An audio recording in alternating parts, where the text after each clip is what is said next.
Hey, what's up, guys? Couple people actually messaged me about my pulley system. Now, there's plenty of DIY pulley systems out there, plenty of videos on showing you how to do it. You can even, if you're not handy, you can even go to places like Spud Inc. and get theirs. It's an upper and lower pulley. Everything you need is inside that package. I think it's about $200. I'm not sure if that includes shipping or not. But this is how I did mine. A couple things you're going to need. This is a soft double loop tie down strap. These are, I believe these are, let me see. Got my tape measure right here. These are 12 inches long, right? Yeah, 11, well, really 11 and a half, but they're probably labeled as 12-inch tie downs. Double loop, this is how you're going to anchor everything to either the top or the bottom. You're also going to need, I use 3/8 cable that's coated in nylon. You're going to need two 6-foot pieces. That's what I use. My rack is only 7 feet tall, so I only needed two 6-foot pieces. If your rack is higher than that or you want a longer cable, go for it. It's even better to caution on the longer side of things because you can always cut the cable or you can just fold it up onto itself and you'll be good from there. But it would suck if you're kind of short on the cable, right? So two of those. You're going to need Carabiners. You need a couple of those. 1, 2, let's say 4 Carabiners minimum. So wait, hold on. 1, 2, 3, 4, 5, 6. Get 8 Carabiners just for the hell of it. They're cheap. You can get them in a package on Amazon. You're also going to need these. They're meant for looping cables on. I'll put in the description exactly what everything's called, and even this little eye ring here. This is how you're going to loop it over and then secure it down. You notice how I have it switched opposite sides. This is going to keep, if you put them all on the same side, it's going to end up slipping out. And you also don't want to crimp these so far down that you actually degrade the integrity of the cable, right? All you want to do is pinch the cable in there, tighten it up a tiny bit more, and you're good to go. Put a second one on, and then all I did was add some tape so that the cable wasn't just fraying out all over the place. Do that on all your sides. Now, something that I didn't do, and I should have done, but, you know, it was the first time I ever built it. These, on this cable, they're even. If I lay them on there, if I lay it flat, if I lay the cable down flat, they're even. The other one, the one hanging, it's like that. So it twists more, right? When I'm pulling on the cable pull down. That kind of sucks. I could redo it, but it's not enough to where it bothers me. So if that kind of stuff bothers you, just lay the whole cable out first, make one side, and then make sure the other side is flat on the ground too. This way when you're pulling, it doesn't mess it up. Let's see. You're going to need, oh, I got it right here. This is a 2-inch swivel pulley. See how it swivels? If you get a fixed one, it's going to be off unless you decide to fix the entire system to the rack or a piece of wood, whatever you're doing. But here's a fixed pulley. It even has a cotter pin. I believe that's called a cotter pin. So that you can pull the pulley out and feed something through there and do whatever you got to do, right? And this fits a maximum of a 3/8 cable, so it's perfect for this. 2-inch pulley, swivel, 3/8 cable. This holds 480 pounds. I doubt any of you training at your house is going to use more than 480 pounds. If you do, for seated rows, and again, the way this is set up, this is straight weight. This isn't like a typical pulley system where it takes weight off.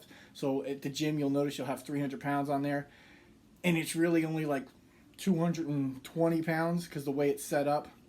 This is a direct weight pulley because there's not it's not a pulley block taking weight off. So 300 pounds is 300 pounds.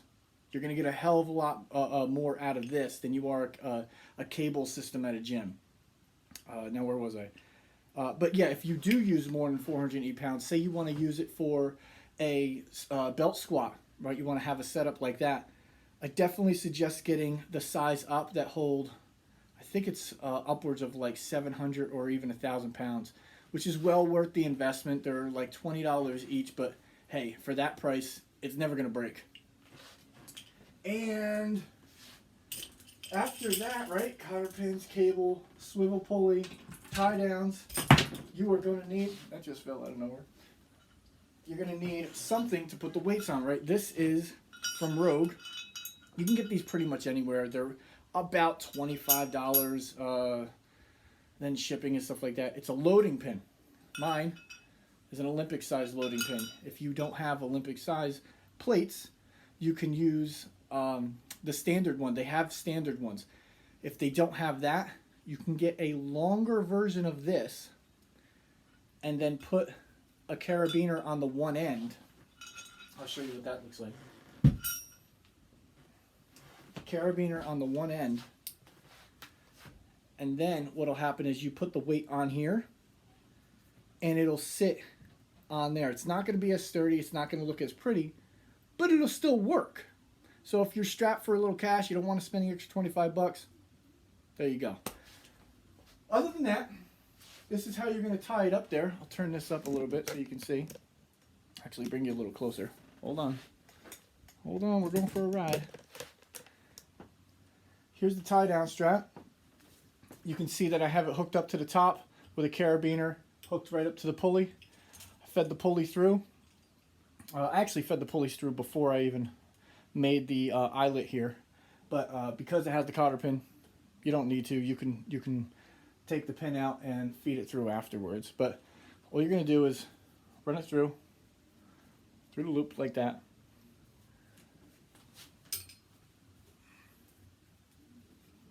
Pull it down. You're good to go. And what's cool about these is you can actually take this off and put different handles on there and do pull-ups. I'll show you what that looks like.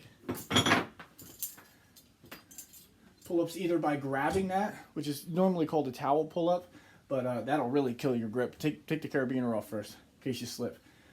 Another one, you can do pull-ups like this. A whole bunch of different options. You get a whole bunch of different kinds of exercises through this kind of system. Now, if you're going to hook it up to the ground, move it back here.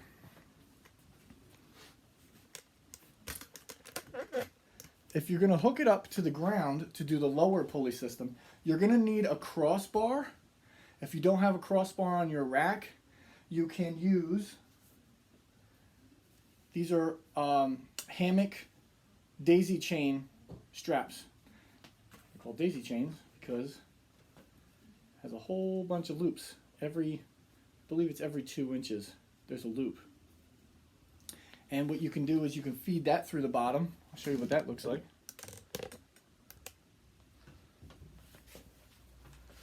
You would run one side around or underneath.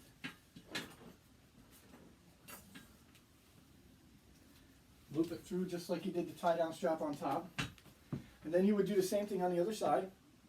Loop it through. Have your, where is it? Here it is. Tie it over there. This would be your weights.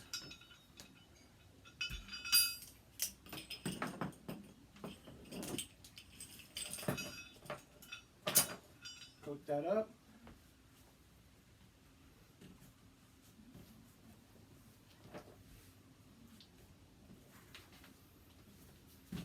Bear with me. It's taking me a little bit.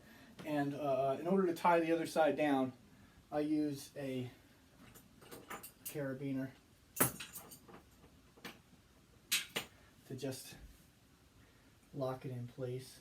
So I'll run a carabiner through one of the loops here, and then whatever the closest loop is,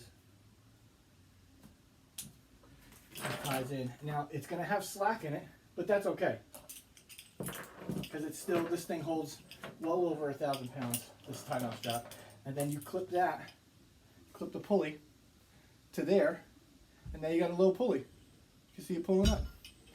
It's really that simple. And again, if you wanted to do the belt squat, I would definitely suggest setting up the hammock strap further back, and maybe even going with a longer, maybe even buying 3, or just making a longer pulley, a longer cable.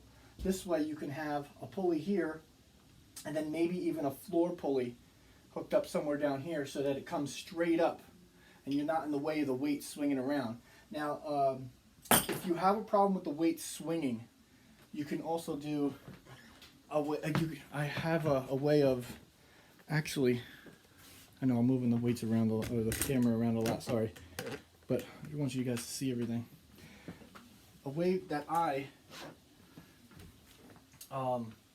keep the weight from swinging around, because it will swing because it's not attached to a stack or anything with guide rails. I have a band set up around here. What I do is I pull it around. After I put the weight on here, I pull it around.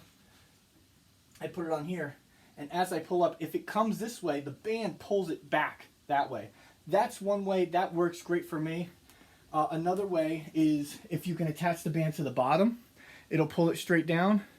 Or you can attach some chains around the thing and the weight of the chains will pull it down.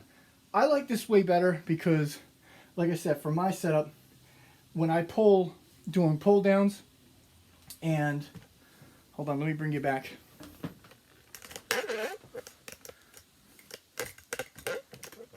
Okay. When I end up doing pull downs, the weight ends up swinging towards me, and that's just because I'm not pulling directly underneath the pulley. I'm a little bit further back, so it's just going to swing because it's not attached to anything at the bottom. That setup works best for me because as it swings forward, that band just catches it. You could also, if you have another hammock strap, tie it around the back here, around this, and make sure it's high though so it's not in the way of the weights. As you're pulling, that'll act as a guide rail to keep the weights from swinging around. I think that's about it. It's pretty simple. You can go on Amazon, and I bought I think it was like 30 bucks. I got a rope, came in a package. I got a rope, a straight bar with a swivel, and a V-bar for like 30 bucks. You can't beat that. For home use, you're never going to use enough weight to break those things. And even the V-bar and the straight bar are, they're the same quality that you're going to find in the gym anyway. The rope, again, if you're watching this in your home, you're probably not going to use enough weight to break these. I used to break these all the time because I used to do weighted abs with, what was it, 360 pounds. So I used to knock the ends of these right off. But if that's the case, if you do weighted abs, heavy stuff like that with a rope, I definitely suggest getting, hold on, a strap like this from Spud. It is meant for triceps and stuff like that. They have an ab strap one, but it's a little too long for my liking. You're never going to break this. I bought this the first time I competed at the Arnold in 2012. You'll never, ever, ever going to break something like this. The strap material is super, super thick. The sewing is super tight and hard. Even the ring they use, I mean, you could pull a truck with this thing and it still won't break. Anyway, I hope that helped. If you guys have any questions, let me know. And have a good one.